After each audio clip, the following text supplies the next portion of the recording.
Hi ಎಲ್ಲರಿಗೂ ನಮಸ್ಕಾರ. ಮತ್ತೊಮ್ಮೆ ಗಣೇಶ್ ಅಕಾಡೆಮಿಗೆ ಆತ್ಮೀಯವಾದಂಥ ಸ್ವಾಗತ. ಇವತ್ತು ಒಂದು ಖುಷಿಯ ವಿಚಾರ. ಯಾಕಪ್ಪ ಅಂದರೆ ರಾಜ್ಯ ಕರ್ನಾಟಕ ಪೊಲೀಸ್ ಇಲಾಖೆಯಲ್ಲಿ ನೇಮಕಾತಿ ಆರಂಭವಾಗಿರ್ತಕ್ಕಂಥದ್ದು. ಬಹಳಷ್ಟು ವರ್ಷಗಳಿಂದ ಕಾದು ಕುಳಿತಿರ್ತಕ್ಕಂಥ ವಿದ್ಯಾರ್ಥಿನಿಯರಿಗೆ ಇದು ಒಂದು ಶುಭ ಸೂಚನೆ ಅಂತ ಹೇಳ್ಬೋದು. ಎಷ್ಟು ಹುದ್ದೆಗಳದಾವ ಅಂತಕ್ಕಂಥದ್ದು ನೋಡೋದಾದರೆ 3,395 ಹುದ್ದೆಗಳನ್ನು ಕನ್ಫರ್ಮ್ ಆಗಿರ್ತಕ್ಕಂಥದ್ದು. ಯಾರೆಲ್ಲ ಪೊಲೀಸ್ ಆಗಬೇಕು ಅಂತಕ್ಕಂಥ ಕನಸನ್ನು ಹೊತ್ಕೊಂಡಿದ್ರಿ ನೀವೆಲ್ಲರೂ ಕೂಡ ಅಪ್ಲಿಕೇಶನ್ ಆದಷ್ಟು ಬೇಗ ಹಾಕ್ರಿ. ನಾ ಕೊನೆಯಲ್ಲಿ ಹಾಕ್ತೀನಿ, ಆಮೇಲೆ ಹಾಕ್ತೀನಿ, ನಾಳೆ ಹಾಕ್ತೀನಿ, ನಾಡಿದ್ದು ಹಾಕ್ತೀನಿ ಅಂತಕ್ಕಂಥ ಒಂದು ಪದವನ್ನು ಬಿಟ್ಟು ಇವತ್ತೇ ಯಾವತ್ತು ಕರೆದಾರಲ್ಲ ಅವತ್ತಿನಿಂದನೇ ಅಪ್ಲಿಕೇಶನ್ ಹಾಕ್ರಿ. ಆರಾಮಾಗಿ ಸ್ಟಡಿ ಕಡೆ ಫೋಕಸ್ ಮಾಡ್ತಾ ಬನ್ನಿ ಅಂತಕ್ಕಂಥದ್ದು. ಪ್ರತಿಯೊಂದು ಸಬ್ಜೆಕ್ಟ್ ಕೂಡ ಬಹಳಷ್ಟು ಇಂಪಾರ್ಟೆಂಟ್ ಆಗ್ತಾ ಹೋಗ್ತದೆ. ನೀವು ಮೆಂಟಲ್ ಎಬಿಲಿಟಿ ಮತ್ತು ಪ್ರಚಲಿತ ವಿದ್ಯಮಾನಗಳನ್ನು ಕವರ್ ಮಾಡಿರಿ. ಆದಷ್ಟು ನೀವು ಸಿಲೆಬಸ್ಸನ್ನು ಆಲ್ರೆಡಿ ಅಭ್ಯಾಸ ಮಾಡಿರ್ತೀರಿ, ಬಟ್ ರಿವಿಷನ್ಗೋಸ್ಕರ ಅವುಗಳನ್ನು ಬಳಸ್ಕೋರಿ. ಟೈಮನ್ನು ಯಾವುದಕ್ಕೆ ಮೀಸಲಿಡಬೇಕು, ಯಾವುದು ಕಷ್ಟಕರವಾಗಿರ್ತದೆ ಅದಕ್ಕೆ ಮೀಸಲಿಡಬೇಕಾಗ್ತದೆ. ನೋಡೋಣ ಮುಂಬರ್ತಕ್ಕಂಥ ಹುದ್ದೆಗಳು ಯಾವುವು. ಈಗ ರೀಸೆಂಟಾಗಿ SSLC PUC ಮುಗಿಸ್ಕೊಂಡು ಡಿಗ್ರಿಗೆ ಅಡ್ಮಿಷನ್ ಮಾಡಿರ್ತೀರಿ, ಅವರು ಕೂಡ ಅಪ್ಲಿಕೇಶನ್ ಹಾಕ್ಬೋದು. PUC ಮುಗಿದವರು ಕೂಡ ಈ ಒಂದು ಪೊಲೀಸ್ ಕಾನ್ಸ್ಟೇಬಲ್ಗೆ ಅಪ್ಲಿಕೇಶನ್ ಹಾಕ್ಬೋದು ಅಂತಕ್ಕಂಥದ್ದು. ಏನೆಲ್ಲ ರೂಲ್ಸ್ ಅದಾವ, ಯಾವೆಲ್ಲ ಡಾಕ್ಯುಮೆಂಟ್ ಬೇಕಾಗ್ತವ ಅಂತಕ್ಕಂಥದ್ದು ಮುಂಬರುವ ಒಂದು ಪಾಯಿಂಟ್ಸ್ ವೇದಲ್ಲ ನೋಡ್ತಾ ಹೋಗೋಣ ಅಂತಕ್ಕಂಥದ್ದು. ಬನ್ನಿ. ಗಮನಿಸ್ತಾ ಇದ್ದೀರಿ, ಸಿವಿಲ್ ಪೊಲೀಸ್ ಕಾನ್ಸ್ಟೇಬಲ್ ಹುದ್ದೆಗಳು ಸಂಬಳ ಎಷ್ಟಿರ್ತದೆ. ಒಂದು ವೇಳೆ ನೀವು ಸೆಲೆಕ್ಷನ್ ಆದ್ರಿಯಪ್ಪ ಅಂದರೆ ಎಷ್ಟು ಸಂಬಳ ಇರ್ತದೆ ಸ್ಟಾರ್ಟಿಂಗ್ ಅಂದರೆ 37,500ರಿಂದ 76,100 ರೂಪಾಯಿದಷ್ಟು ನೀವು ಸಂಬಳವನ್ನು ಪಡೆದುಕೊಳ್ಬೋದು ಅಂತಕ್ಕಂಥದ್ದು. ಎಷ್ಟು ಹುದ್ದೆಗಳದಾವ ಅಂದರೆ 2,266 ಹುದ್ದೆಗಳು. ಅಂದರೆ 2,266 ಹುದ್ದೆಗಳು ಪುರುಷ ಹುದ್ದೆಗಳಾದರೆ 755 ಹುದ್ದೆಗಳು ಮಹಿಳೆಯರಿಗೆ ಮೀಸಲಾಗಿರ್ತಕ್ಕಂಥದ್ದು. ಹಾಗೆ 255 ಸೇವಾನಿರತ ಪುರುಷರಿಗೆ ಹಾಗೆ ಸೇವಾನಿರತ ಮಹಿಳೆಯರಿಗೆ ಇಲ್ಲಿ 82 ಪೋಸ್ಟ್ಗಳದಾವ. ಹಾಗೆ ತೃತೀಯ ಲಿಂಗಿಗಳಿಗೂ ಕೂಡ ಮೀಸಲಾತಿಯನ್ನು ಕಲ್ಪಿಸಲಾಗಿರ್ತಕ್ಕಂಥ ಎಷ್ಟು ಹುದ್ದೆಗಳದಾವ ಅಂದರೆ 35 ಹುದ್ದೆಗಳು ಅವರಿಗೆ ಕೂಡ ಮೀಸಲಾಗಿರ್ತಾವ ಅಂತಕ್ಕಂಥದ್ದು. ಒಟ್ಟು ಹುದ್ದೆಗಳ ಸಂಖ್ಯೆ ಎಷ್ಟಂದ್ರೆ 3,395 ಹುದ್ದೆಗಳಲ್ಲಿ ಇಷ್ಟು ಡಿವೈಡೆಡ್ ಮಾಡಿರ್ತಕ್ಕಂಥದ್ದು. ಪುರುಷರಿಗೆ, ಮಹಿಳೆಯರಿಗೆ ಮತ್ತು ತೃತೀಯ ಲಿಂಗಿಗಳಿಗೆ, ಹಾಗೆ ಸೇವಾನಿರತ ಪುರುಷರಿಗೆ ಮತ್ತು ಸೇವಾನಿರತ ಮಹಿಳೆಯರಿಗೆ ಅಂತಕ್ಕಂಥದ್ದು ಕೆಲವೊಂದಿಷ್ಟು ಮೀಸಲಾತಿಗಳನ್ನು ನೋಡಿರ್ತೀರಿ. ಗಮನಿಸ್ತಾ ಇದ್ದೀರಿ. ಹಾಗೆ ಟೋಟಲ್ ಆಗಿ 37,500ರಿಂದ 76,000ದಷ್ಟು ಸಂಬಳವನ್ನು ಪಡ್ಕೋಬಹುದು ಅಂತಕ್ಕಂಥದ್ದು. ಇದಕ್ಕೆ ವಿದ್ಯಾರ್ಥಿ ಏನಾಗಿರ್ಬೇಕಂತಕ್ಕಂಥದ್ದು ನೋಡಿದ್ವಿ ಆಲ್ರೆಡಿ. ಪೊಲೀಸ್ ಕಾನ್ಸ್ಟೇಬಲ್ ಸಿವಿಲ್ ಹುದ್ದೆಗೆ ವಿದ್ಯಾರ್ಥಿ ಏನಂದರೆ PUC ಅಥವಾ ತತ್ಸಮಾನ ಹುದ್ದೆ ಅಂತಕ್ಕಂಥದ್ದು. PUC ಕಂಪ್ಲೀಟ್ ಆಗಿರಬೇಕು ಅಂತಕ್ಕಂಥದ್ದು. ರೀಸೆಂಟಾಗಿ ಮುಗಿಸಿದವರು ಕೂಡ ಈ ವರ್ಷ ಏನು 2026ದಾಗ ಏನು PUC ಮುಗಿಸಿ BA ಅಡ್ಮಿಷನ್ ಮಾಡಿರ್ತೀರಿ ಅಥವಾ BCom ಅಡ್ಮಿಷನ್ ಮಾಡಿರ್ತೀರಿ, ನೀವೆಲ್ಲವೂ ಕೂಡ ಎಲಿಜಿಬಿಲಿಟಿ ಇರ್ತೀರಿ ಅಪ್ಲಿಕೇಶನ್ ಹಾಕೋದಕ್ಕೆ.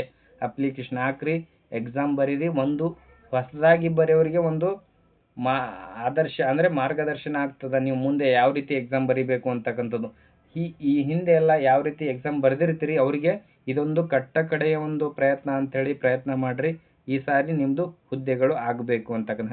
ಇಷ್ಟು ಹುದ್ದೆಗಳು 3,395 ಹುದ್ದೆಗಳಲ್ಲಿ ನಿಮಗೆ ಬೇಕಾಗಿರ್ತಕ್ಕಂಥದ್ದು ಕೇವಲ ಒಂದು ಹುದ್ದೆ. ಆ ಒಂದು ಹುದ್ದೆಗೆ ಮಾತ್ರ ನೀವು ಪ್ರಯತ್ನ ಪಡಬೇಕಾಗ್ತದೆ. ಅದನ್ನು ಗಮನದಲ್ಲಿ ಇಟ್ಕೊಂಡು ನೀವು ಸ್ಟಡಿ ಮಾಡಿರಿ. ಭಾಳಷ್ಟು ಲಕ್ಷ ಜನ ಹಾಕ್ತಾರ, ಭಾಳಷ್ಟು ಅಪ್ಲಿಕೇಶನ್ ಬರ್ತಾವ. ನಾವು ಒಬ್ಬರು ಅನ್ನೋದಕ್ಕಿಂತ ನಾವೊಬ್ಬರು ಸಪ್ರೇಟಾಗಿ ನನಗೆ ಬೇಕಾಗಿರ್ತಕ್ಕಂಥದ್ದು ಒಂದು ಹುದ್ದೆ ಮಾತ್ರ, ಅದನ್ನು ನಾನು ಪಡ್ಕೋಬೇಕಾಗ್ಯದ.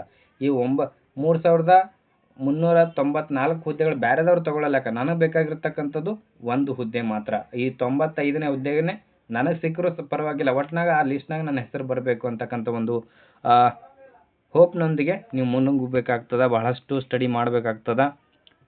ಹಾಗೆ ಅಪ್ಲಿಕೇಶನ್ ಹಾಕಬೇಕಾದ್ರೆ ಇಲ್ಲಿ ವಯೋಮಿತಿಗಳನ್ನು ಕೊಟ್ಟಿದ್ದಾರೆ.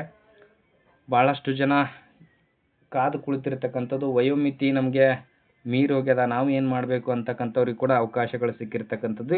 ಇಲ್ಲಿ ಸಾಮಾನ್ಯ ಅಭ್ಯರ್ಥಿಗಳಿಗೆ 33 ವರ್ಷ ಗರಿಷ್ಠ ವಯೋಮಿತಿ ಕೊಟ್ಟಿದ್ದಾರೆ. 33 ವರ್ಷ ತನಕ ನೀವು ಪ್ರಯತ್ನ ಮಾಡಬಹುದು ಅಂತಕ್ಕಂಥದ್ದು. ಹಾಗೆ ಪರಿಶಿಷ್ಟ ಜಾತಿ, ಪರಿಶಿಷ್ಟ ಪಂಗಡ, ಪ್ರವರ್ಗಗಳು 2A, 2B ಮತ್ತು 3A, 3B ಅಭ್ಯರ್ಥಿಗಳಿಗೆ 35 ವರ್ಷಗಳ ವಯೋಮಿತಿ. ನೀವು 35 ವರ್ಷಗಳ ತನಕ ಹುದ್ದೆಗೆ ಪ್ರಯತ್ನ ಪಡಬಹುದು ಅಂತಕ್ಕಂಥದ್ದು. ಹಾಗೆ ಕರ್ನಾಟಕ ಅರಣ್ಯ ಪ್ರದೇಶ ವಾಸಿಸುತ್ತಕ್ಕಂಥ ಬುಡಕಟ್ಟು ವಿದ್ಯಾರ್ಥಿಗಳಿಗೆ 38 ವರ್ಷ ವಯೋಮಿತಿಯನ್ನು ನೀಡಲಾಗ್ಯದ. ಹಾಗೆ ಸೇವಾನಿರತ ಪುರುಷ ಮತ್ತು ಮಹಿಳೆಯರಿಗೆ ಸಾಮಾನ್ಯವಾಗಿ 38 ವರ್ಷ ಅವರಿಗೆ ವಯೋಮಿತಿ ಇರ್ತದೆ. ಹಾಗೆ ಪ್ರವರ್ಗ ನೋಡ್ತಾ ಹೋದರೆ ಇಲ್ಲಿ 40 ವರ್ಷಗಳಷ್ಟು ವಯಸ್ಸಿನವರೆಗೆ ನೀವು ಕೂಡ ಪ್ರಯತ್ನ ಮಾಡಬಹುದು ಅಂತಕ್ಕಂಥದ್ದು. ಇಲ್ಲಿ ಕೆಲವೊಂದಿಷ್ಟು ಟಿಪ್ಪಣಿಗಳದಾವ, ಅವುಗಳನ್ನು ನೀವು ಹೋಲ್ಡ್ ಮಾಡಿಬಿಟ್ಟು ವಿಡಿಯೋವನ್ನು ಹೋಲ್ಡ್ ಮಾಡಿಬಿಟ್ಟು ಕೂಡ ಓದ್ಕೋಬಹುದು. ನಾನು ಮೇನ್ ಆಗಿ ನಿಮಗೆ ಎಷ್ಟು ಬೇಕು ಅಷ್ಟನ್ನು ಮಾತ್ರ ಹೇಳ್ತಾ ಹೋಗ್ತೀನಿ ಅಂತಕ್ಕಂಥದ್ದು. ಇಲ್ಲಿ ಗಮನಿಸ್ತಾ ಇದ್ರಿ ಆನ್ಲೈನ್ ಅರ್ಜಿ ಸಲ್ಲಿಸಲು ವೇಳಾಪಟ್ಟಿ ಅಂತಕ್ಕಂಥದ್ದು ಇದೆ. ವೇಳಾಪಟ್ಟಿ ಯಾವಾಗಿದೆ ಅಂತಕ್ಕಂಥದ್ದು ನೋಡಿದರೆ ಅರ್ಜಿ ಪ್ರಾರಂಭವಾಗ್ತಕ್ಕಂಥ ದಿನಾಂಕ ಇದೆ ನೋಡಿ 8/6/2026 ಅಂದರೆ ಇವತ್ತಿನಿಂದ ಆರಂಭ ಆಗಿರತಕ್ಕಂಥದ್ದು. ಇದು ಆನ್ಲೈನ್ ಅರ್ಜಿ ಸಲ್ಲಿಸಲು ಕೊನೆಯ ದಿನಾಂಕ ಕೇಳ್ತಾ ಬರ್ತಾರೆ 3/7/2026 ಅಂತಕ್ಕಂಥದ್ದು ನೋಡ್ರಿ. 3/7/2026 ಅಂತಕ್ಕಂಥದ್ದು ಇಲ್ಲಿ ಕೊನೆಯ ದಿನಾಂಕ ಆಗಿರ್ತದೆ. ಹಾಗೆ ಅರ್ಜಿ ಹಾಕಿರ್ತಕ್ಕಂಥದ್ದು ಪಾವತಿ ಮಾಡೋದಕ್ಕೆ ಒಂದಿನ ಎಕ್ಸ್ಟ್ರಾ ಕೊಟ್ಟಿರ್ತಾರೆ. 4/7/2026 ಕೊನೆಯ ದಿನಾಂಕ ಆಗಿರ್ತದೆ ಪೇಮೆಂಟ್ ಮಾಡೋದಕ್ಕೆ. ಲಾಸ್ಟ್ವರೆಗೆ ಕಾಯದೆ ಅಪ್ಲಿಕೇಶನ್ ಮುಂಚಿತವಾಗಿ ಹಾಕಿ ಅಭ್ಯಾಸ ಮಾಡಿರಿ, ಭಾಳಷ್ಟು ಯೂಸ್ಫುಲ್ ಆಗ್ತದೆ. ಹಾಗೆ ಇಲ್ಲಿ ವೇತನ ಶ್ರೇಣಿಗಳು ಆಲ್ರೆಡಿ ನೋಡಿದ್ದೀವಿ. ಹಾಗೆ ಸ್ಟೆಪ್ ಬೈ ಸ್ಟೆಪ್ ಅವೆಲ್ಲ ಕೂಡ ಆ್ಯಡ್ ಆಗ್ತಾ ಹೋಗ್ತದೆ. ವರ್ಷದಿಂದ ವರ್ಷಕ್ಕೆ ಪ್ರಮೋಷನ್ ಆಗೋದು, ಸಂಬಳ ಜಾಸ್ತಿ ಆಗೋದು ಎಲ್ಲ ಇರ್ತದೆ. ಅವೆಲ್ಲ ಬೇಡ. ಇವಾಗ ಫೀಸ್ ಬಗ್ಗೆ ನೋಡೋದಾದರೆ ಅಪ್ಲಿಕೇಶನ್ ಹಾಕಿದ ಎಷ್ಟು ಫೀಸ್ ಕಟ್ಟಬೇಕಾಗ್ತದೆ ಅಂತಕ್ಕಂಥ ನೋಡಿದರೆ ಇಲ್ಲಿ ಸಾಮಾನ್ಯವಾಗಿ 2A 2B 3A ಹಾಗೆ 3Bದವರು 700 ರೂಪಾಯಿ ಪಾವತಿ ಮಾಡಬೇಕಾಗ್ತದೆ. ಅರ್ಜಿ ಶುಲ್ಕ ಅಷ್ಟಿರ್ತದೆ. ಹಾಗೆ ಪರಿಶಿಷ್ಟ ಜಾತಿ, ಪರಿಶಿಷ್ಟ ಪಂಗಡ, ಪ್ರವರ್ಗ 1 ಹಾಗೆ ಮಾಜಿ ಸೈನಿಕರು ಹಾಗೆ ತೃತೀಯ ಲಿಂಗಿಗಳು ಎಷ್ಟು 500 ರೂಪಾಯಿ ಇದರ ಒಂದು ಅರ್ಜಿ ಶುಲ್ಕ ಇರ್ತದ ಅಂತಕ್ಕಂಥದ್ದು. ಇಷ್ಟನ್ನು ಪೇ ಮಾಡಬೇಕಾಗಿರ್ತಕ್ಕಂಥದ್ದು. ಹಾಗೆ ಇಲ್ಲಿ ಗಮನಿಸ್ತಾ ಇದ್ರಿ ಹೊಸದಾಗಿ ಎಕ್ಸಾಮ್ ಬರೀತಕ್ಕಂಥವ್ರಿಗೆ ಪರೀಕ್ಷೆಯು ಲಿಖಿತ ರೂಪದಲ್ಲಿರುತ್ತದೆ.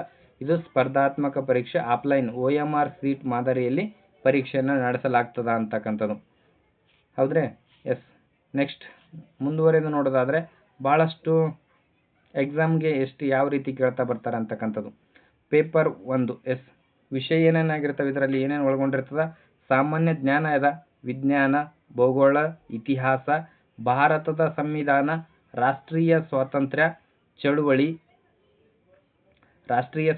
ಚಳುವಳಿ ಹಾಗೆ ಮಾನಸಿಕ ಸಾಮರ್ಥ್ಯ, ನೈತಿಕ ಶಿಕ್ಷಣ ಒಳಗೊಂಡ ಸಾಮಾನ್ಯ ಅಧ್ಯಯನ ಅಂತಕ್ಕಂಥದ್ದು ನೋಡ್ರಿ. ನೈತಿಕ ಶಿಕ್ಷಣದೊಂದಿಗೆ ಸಾಮಾನ್ಯ ಅಧ್ಯಯನ ಅಂತಕ್ಕಂಥದ್ದು. ಒಟ್ಟು 100 ಪ್ರಶ್ನೆಗಳು ಇರ್ತಕ್ಕಂಥದ್ದು ಪ್ರಶ್ನೆ ಪತ್ರಿಕೆ ಇರ್ತದೆ. ಆ 100 ಅಂಕಗಳಿರ್ತಕ್ಕಂಥದ್ದು.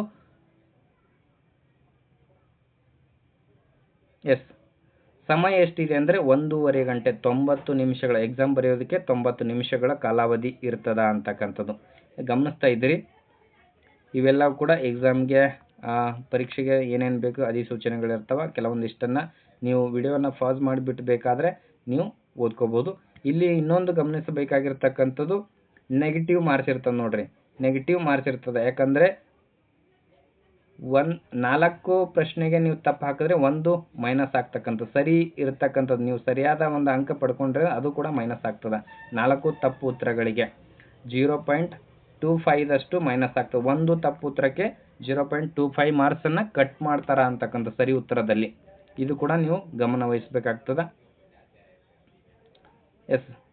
ದೈಹಿಕ ಪರೀಕ್ಷೆಗೆ ನೀವು ಹಾಜರಾಗಬೇಕಾದ್ರೆ ಕೆಲವೊಂದಿಷ್ಟು ಡಾಕ್ಯುಮೆಂಟ್ ಕೇಳಿದರೆ ಇದರಲ್ಲಿ ಯಾವುದಾದ್ರೂ ಒಂದು ಡಾಕ್ಯುಮೆಂಟ್ ಇದ್ರೂ ಕೂಡ ನೀವು ತೆಗೆದುಕೊಂಡು ಹೋಗ್ಬೋದು ಅಂತಕ್ಕಂಥದ್ದು. ಬೇಕಿದ್ರೆ ವಿಡಿಯೋನ ಪಾಸ್ ಮಾಡಿಬಿಟ್ಟು ನೀವು ನೋಡ್ಬೋದು ಅಂತಕ್ಕಂಥ. ಇಲ್ಲಿ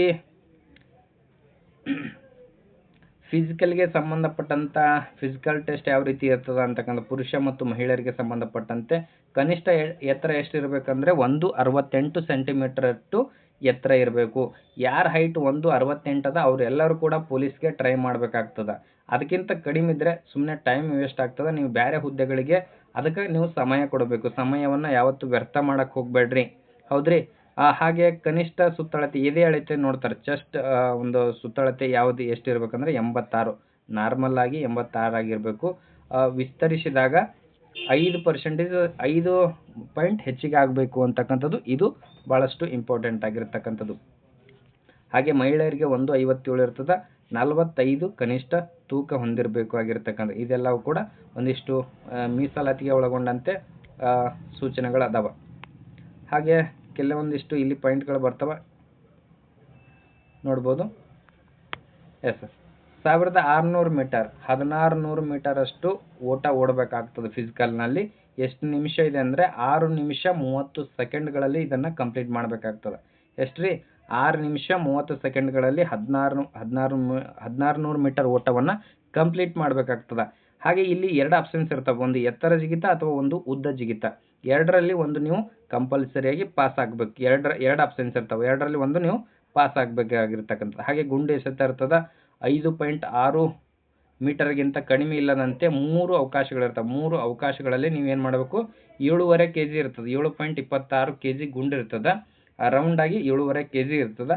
ಅದನ್ನು 5.60 ಮೀಟರ್ಗಿಂತ ಕಡಿಮೆ ಇಲ್ಲದಂತೆ 3 ಅವಕಾಶಗಳಲ್ಲಿ ನೀವು ಅದನ್ನು ಎಸೆದು ಪಾಸ್ ಆಗಬೇಕಾಗಿರ್ತಕ್ಕಂಥದ್ದು. ಹಾಗೆ ಇದು ಇಷ್ಟು ಮಹಿಳೆಯರಿಗೆ ಏನೇನೆಲ್ಲ ಅದಾವ ಅಂತಕ್ಕಂಥದ್ದು ಕೂಡ ಕೊಟ್ಟಿದ್ದಾರೆ. ಇದನ್ನು ವಿಡಿಯೋನ ಪಾಸ್ ಮಾಡಿಬಿಟ್ಟು ನೀವು ನೋಡ್ಕೊತ ಬನ್ನಿ.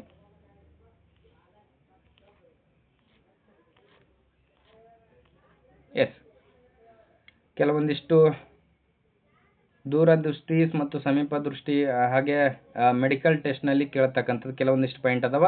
ನೀವು ಆಲ್ರೆಡಿ ಹೇಳಿದ ಹಾಗೆ ಸಮಯವನ್ನು ವ್ಯರ್ಥ ಮಾಡಬೇಡ್ರಿ.